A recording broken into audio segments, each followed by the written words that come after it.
பெஞ்சல் புயல் மழையால் ஆயிரக்கணக்கான ஏக்கர் விளைநிலங்களில் தண்ணீர் தேங்கி பயிர்கள் பாதிக்கப்பட்டுள்ளது. பல இடங்களில் கால்வாய்களிலும் உடைப்பு ஏற்பட்டுள்ளது. சேலம் மாவட்டம் வீராணம், கண்ணங்குறிச்சி, மோட்டாங்குறிச்சி, மூக்கநேரி உள்ளிட்ட பகுதிகளில் பயிரிடப்பட்டிருந்த நெற்பயிர்கள் மழை வெள்ளத்தில் மூழ்கியுள்ளது. வடிகால்வாய்களை தூர்வாராததே வெள்ள பாதிப்புக்கு காரணம் என விவசாயிகள் குற்றம் சாட்டியுள்ளனர்.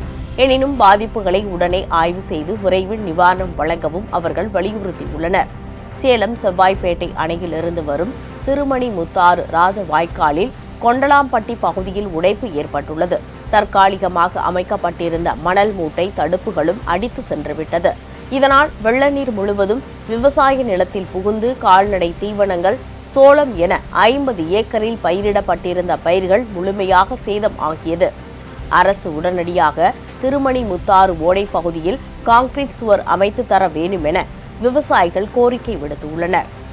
அதிக மழை வந்ததுனால கட்டின மலையெல்லாம் தற்காலிகமாக கட்டப்படுத்த போறாம அடிச்சு போய் திருப்பி வந்து வயல்ல விழுந்துருச்சு.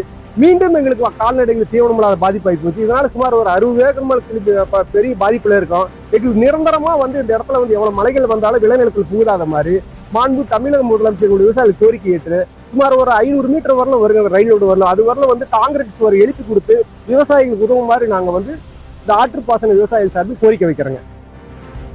இதனிடையே சேலம் ஏற்காடு மலைப்பாதையில் 20க்கும் மேற்பட்ட இடங்களில் மண் சரிவு ஏற்பட்டிருப்பதால் 3வது நாளாக இன்றும் போக்குவரத்து நிறுத்தப்பட்டுள்ளது. கள்ளக்குறிச்சி மாவட்டம் சங்கராபுரம் மற்றும் அதன் சுற்றுவட்டார பகுதிகளில் பெஞ்சல் புயல் கடந்த 2 நாட்களாக பலத்த காற்றுடன் கூடிய மழை பெய்தது.